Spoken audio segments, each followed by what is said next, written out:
Tada Jėzus paėmė duoną, sukalbėjo padėkos maldą ir davė. Man atrodo, kad labai svarbu, aktualu šiandien mūsų namuose grįžti prie maldos prieš ir po valgio. Šiandien Jėzus, būdamas ne tik žmogumi, bet Dievu, rodo, kad žmogui yra lygis melstis prieš valgį. Nes kai tai sako, man nelygis čia dabar su jumis trintis, ar man nelygis čia dabar kažkur eiti pasirodyti.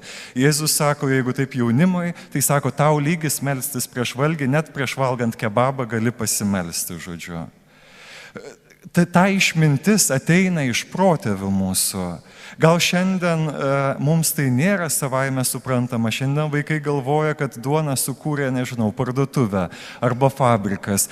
Šiandien nematome to viso ilgo proceso, kiek čia turi įvykti stebuklų vienu metu, kad ta duona galiausiai atkeliautų kasdien ant mūsų stalo. Žemė. Kiek daug tautų amžių amžiais keliaudavo ieškodami ko? Derlingo žemės. Nederlinga žemė – badas.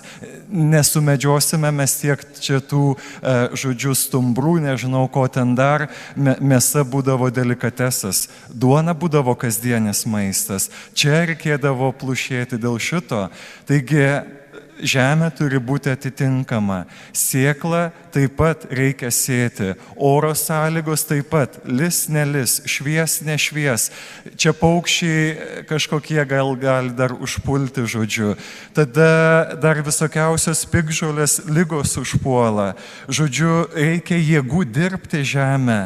Ir todėl tas senas žmogus, dėdamas kepaliuką į pečių kepti, jūs žinot, visi anykščius turbūt pravažiavot ir kepėt tą duonos kepaliuką, iki dabar, man atrodo, iš tos edukacijos neišėmė to, nes tai yra istorinė tiesa.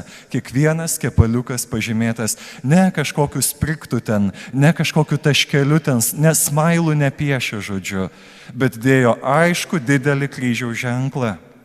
Kam? Dieve, kad tik nepristiktų, padaugink mums tos duonos, kad visada jos turėtume, tos skanios, skalsios duonos, žodžiu. Taigi, melsdavosi ir laimindavo prieš ir po valgį ir šiandien noriu pasakyti, malda prieš valgį nėra atgyvena. Tai nėra perdėto pamaldumo ženklas. Ir čia, sakau, šiandien pasitraukti bet kokiai gėdai nuo mūsų. Jeigu tu dar šiandien gėdėjasi persižegnoti prieš valgį savo šeimoje, pas draugus, nebūtinai tai reikia daryti kaip aktoriui, ta prasme, mosikuoti, garsiai paprašyti mikrofono dabar kažkur svečiuose, leiskite, aš dabar palaiminsiu. Ne.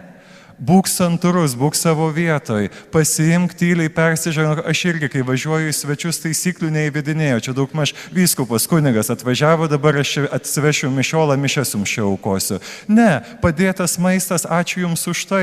Aš tyliai kryžiaus ženklą padarau, ką jie nori, tegul galvoja, bet aš nei jų versiu, nei čia mokysiu, aš atvažiavau švęsti santykius su jais, būti tiesiog. Bet kartu neišsižadu to, ko pats tikiu, kad maistas yra Dievo dovana. Tai yra dovana, tai yra stebuklas, kad tai išaugo, kad šiandien turime ką valgyti ir todėl tegul gėda pasitraukia. Gėdikimės, kai nuodėmę darome slapta, gėdikimės, kai keikiamės, gėdikimės, kai pavoksime, kai apkalbėsim. Tada tegul gėda jūs puola ir raudonuokite iš gėdos, sprokite iš gėdos. Bet melstis prieš valgį - 0. Šiandien gėdos nėra pas mus. Drąsiai melsiuos, nes aš esu išmintingas profesorius, kaip sakiau. Aš profesorius, žinau, dėl ko dėkoju. Nes Dievas yra visako pradžia ir pabaiga. Taigi nesimelsti tai būtų arogantiška, žodžiu, ir būtų nesąmonė. Tad dėkoti Dievui, nes jis už viso to stovi.